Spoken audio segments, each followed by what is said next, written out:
qui étaient dans le sommet régional. On a parlé d'un fonds régional au sommet. On a créé le fonds d'aide au rayonnement des régions. L'inspiration venait directement de ça. Aujourd'hui a été déposé le rapport du groupe de travail sur la fourrure nordique. C'est une activité qui renaît actuellement. Ça a été déjà au Québec source de prospérité importante et on a de belles entreprises, autant chez les Premières Nations, la famille Robertson à Machtayache et puis M. Bilodeau à Normandin. J'encourage d'ailleurs les gens, lorsqu'ils visitent notre région, d'aller se procurer ces produits-là. C'est des très beaux éléments. Puis on voit que la fourrure, après de difficiles années en termes de relations publiques, retrouve ses lettres de noblesse. Le design des vêtements est très, très amélioré. Et tant mieux, parce qu'il y a beaucoup de savoir-faire au Québec qu'il faut réactiver. Il y a un groupe de travail sur le transport, sur les technologies de l'information. Alors, il y a plusieurs conséquences directes à cet exercice qui va faire en sorte, d'ailleurs, que lorsqu'on va disposer, après l'adoption des crédits, des premières sommes du Fonds d'aide au rayonnement régional, on pourra se baser beaucoup, pas exclusivement, mais beaucoup, sur les priorités et les projets identifiés par le sommet régional. Sur le plan du sommet, effectivement, je me souviens, ma première annonce que j'ai faite, et volontairement, je voulais que ce soit le cas, c'est à Clermont qu'on avait fait ça, pour annoncer le rehaussement des budgets d'activité sylvicole à 225 millions, qu'on a maintenu depuis, malgré le retour à l'équilibre et tout ça.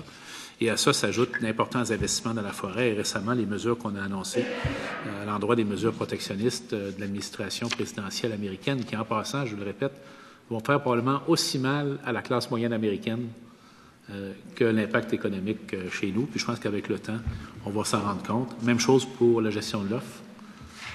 C'est pas du tout la gestion de l'offre qui explique le problème des producteurs laitiers au Wisconsin. Rien à voir. C'est la mauvaise gestion là-bas, c'est la surproduction. Et on n'est pas, nous, le réservoir désigné de la surproduction américaine. C'est pas comme ça que ça fonctionne. Et ça n'a rien à voir avec la gestion de l'offre. Qu'est-ce que mon collègue mentionne?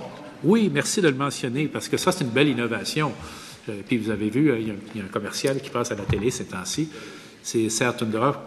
C'est un beau projet qu'il faut expliquer à la population. J'espère que tout le monde achète des concombres Serre Tundra.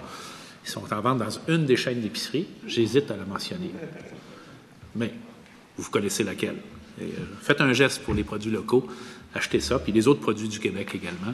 Alors, on a pris la proximité du moulin à pâte à papier, le terrain qui était disponible, et on a installé à côté, avec la compagnie Résolu, qui est actionnaire du projet également, une des plus grandes serres au Québec, qui actuellement produit effectivement de délicieux concombres qu'on peut apprêter de toutes sortes de façons. Et je pense qu'il y aura d'autres phases.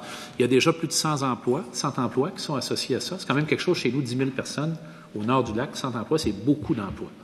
Et lorsque toutes les phases vont être réalisées, on pourrait aller jusqu'à plus de 400 emplois. Tellement que c'est beaucoup d'emplois pour la capacité de main-d'œuvre de la région. Alors, il faut commencer à trouver des gens qui viendraient d'ailleurs pour s'installer chez nous, pour occuper ces emplois-là. C'est un très, très, très beau projet.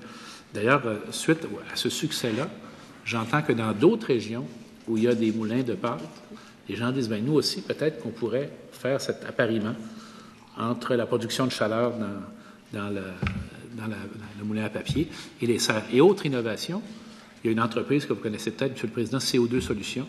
C'est une entreprise qui capte le CO2. Une belle entreprise du Québec. Alors, ils captent le CO2 du moulin à papier et ils envoient le CO2 dans la serre. Et on sait que pour la photosynthèse, c'est le CO2 qui est l'élément entrant dans la plante. Alors, un autre exemple de cercle vertueux, si je peux dire, là où on combine plusieurs éléments, plusieurs objectifs. Alors, c'est pas évident pour les serres parce que on a annoncé récemment dans le budget des mesures des tarifs d'électricité la grosse dépense pour l'industrie séricole qu'on pourrait développer beaucoup plus au Québec. On importe beaucoup de nos produits d'Ontario et on pourrait en produire plus chez nous. C'est l'électricité.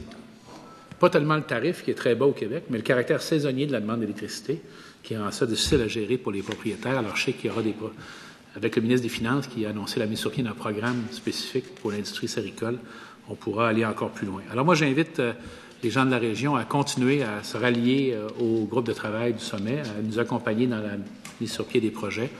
Tous les deux, dans nos circonscriptions, dans notre région, on fait avancer beaucoup de projets. Beaucoup ont été annoncés.